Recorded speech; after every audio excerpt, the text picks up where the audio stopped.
For those of you who've designed a speech like this before, you'll know you get weirdly obsessive about the title. I was no different. The title for this talk I called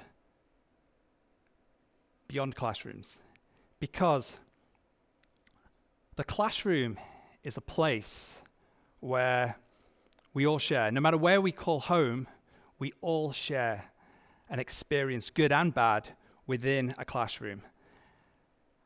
I'm extremely lucky.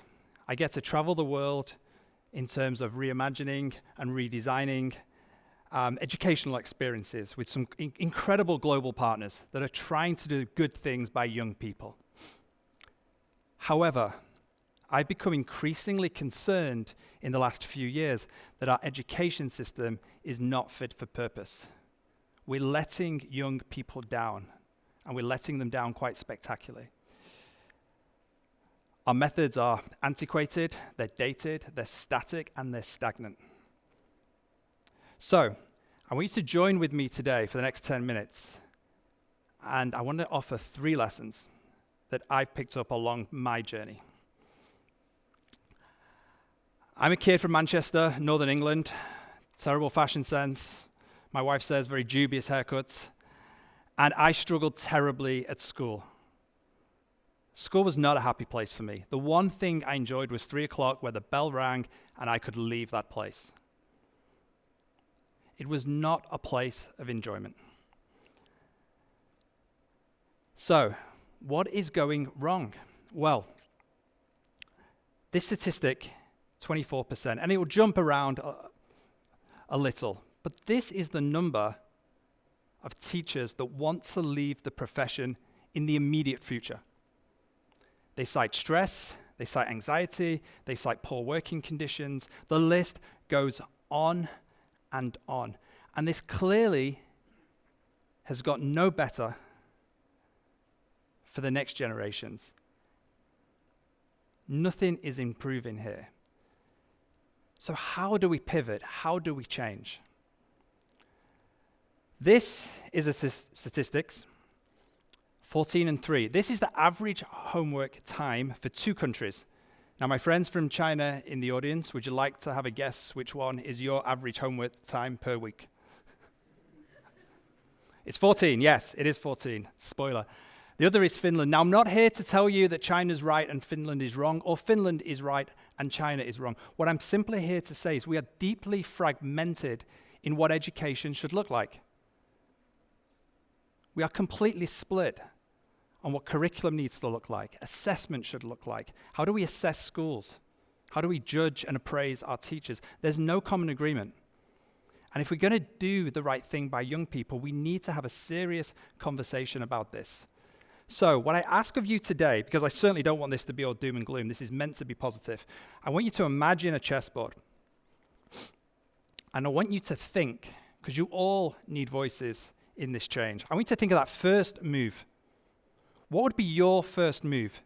Because there has to be a first move if we're actually going to do this properly. What would be your first move in reimagining, redesigning education? As many of you are recently either out of the high school system or inside an education system right now. So just ponder that for the next 8 to 9 minutes. What would be your first move in regards to shifting and pivoting within this system?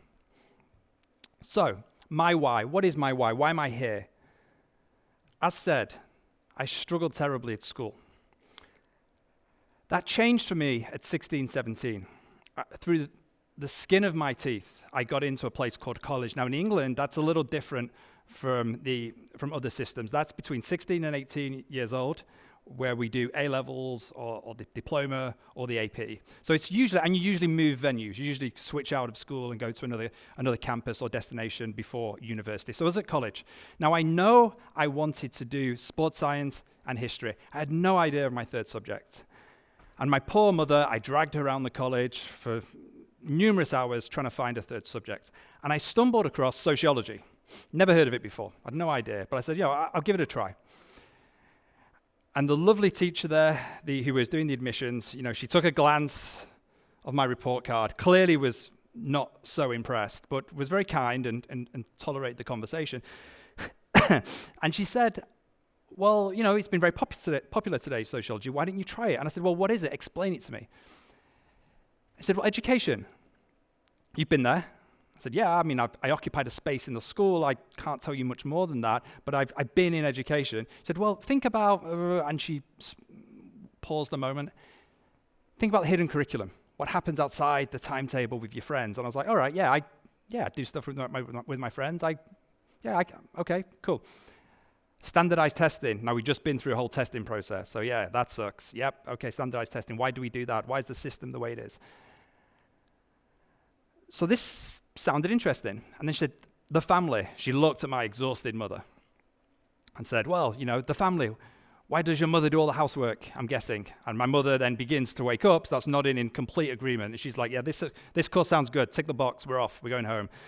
This sounds like your pick. And it was. I ended up picking sociology. And it changed my life. And it must have changed my life because I ended up 7 years later back at the same school as the sociology teacher. So I did full circle. And I became fascinated with things like hyperreality, artificial intelligence. It was around back then, books like Do Androids Dream of Electric Sheep later became the movie Blade Runner. The role of the media, the role of government. I just became fascinated with this topic. Nothing more than the role of education within this debate and the purpose of education. So all good things must come to an end, and my time there did come to an end. And I joined a nomadic traveling school. 30 students, goes to 4 countries every year, around 7-8 weeks, and immerses itself in culture, language, religion. And the idea was, could we bring, I guess the challenge we set ourselves, could we bring education to life through place-based learning? That was the challenge. And we did a fairly good job. 8 years ago, we decided that wasn't enough. Let's test ourselves again. We decided to completely collapse our curriculum and build from zero. And we created the Changemaker program. The Changemaker program has been written about many times. It's won awards. And we're very deeply proud of what we've built. And the essence of the Changemaker program is projects, project-based learning or challenge-based learning. We try and allow our young people to have some skin in the game. And what we saw, what the data gave us back in a study called the Hope Survey, is we saw certain metrics rocket. Engagement. In the report it says significantly increased. Autonomy and belongingness. This was both personal and academic. So these metrics massively increased for our young people when they were doing work they felt passionate about. That was the key. Now, I'm not here to tell you that all schools can travel. That's not what I'm getting at today.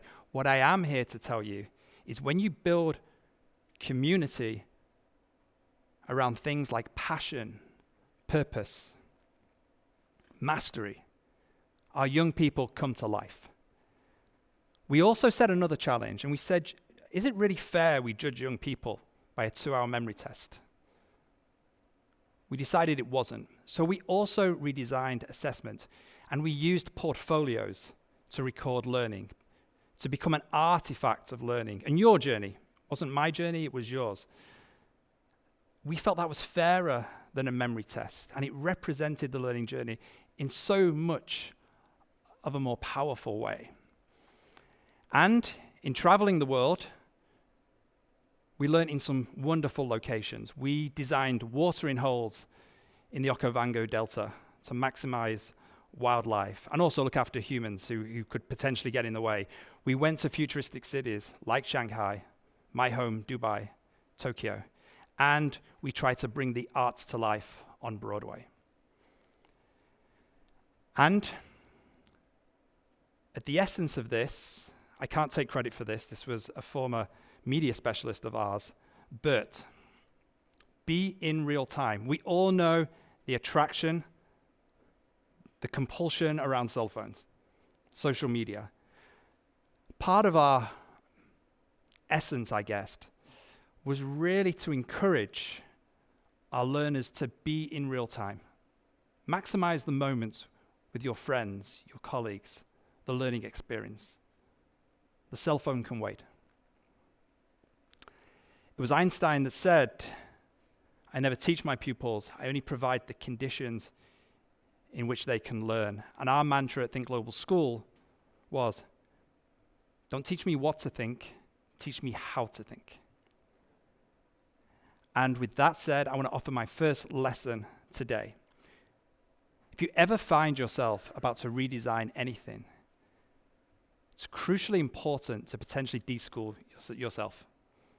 Detach yourself from sometimes your foundations, because it can hold you back. Don't be dogmatic about knowledge. When we built Changemaker, we had to unlearn almost everything that we'd learned at teacher training centers across the globe within my team.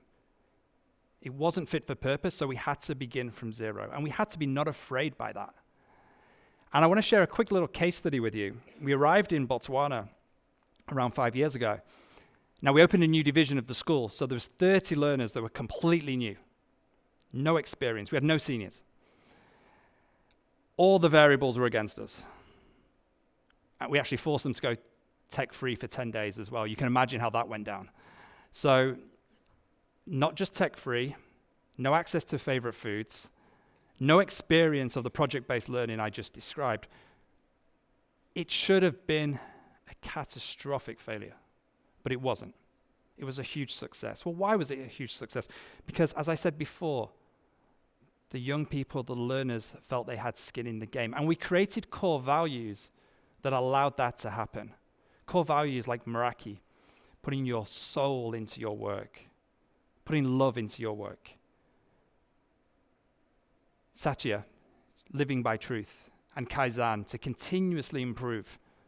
You know, the essence of the test is it's a full stop. Whereas what we said, you're on a learning journey which never ends. And that takes me to my second lesson. If you give young people hope in that learning journey, they rarely let you down. They almost always, throughout my years as being director of Think Global School, rise to the occasion and create some incredible work. You know, we host a gathering in the Alps of Japan where we bring educators together and we talk about education and the challenges that education faces. And this is a question that we always pose to our participants. What edge are you pushing? And I'd like to pose that today. No matter what field you get into, whether it's education or something else, what is the edge you are going to push as an individual? Where in the frontier lands are you going to occupy? Reimagine, redesign. And in doing that, sure, there are coulds and shoulds, but there are some musts. So reimagine, redesign. There are some things you just must do. Ours was, we had to start from zero. We had to knock it all down to begin again, because that was the only way we were going to be truthful to our young people who had put so much faith in us in joining our school. And this is my third lesson. The time to act within education is now. We are facing a huge crisis. We do not have enough teachers. Our young people are feeling disengaged. However, in every corner of this planet I've been to, people are so enthusiastic to embrace that change. They are just not being provided with the conditions. So the time to act is now in education, to reimagine and redesign what we are doing. And that change is inevitable. It will happen. When, we might not know, but it will happen. And I'd ask you all, don't just tolerate these people amongst us who live on the frontier lands, who are taking risks, who are trying to push change. Then people should never just be tolerated. They should be celebrated. Thank you.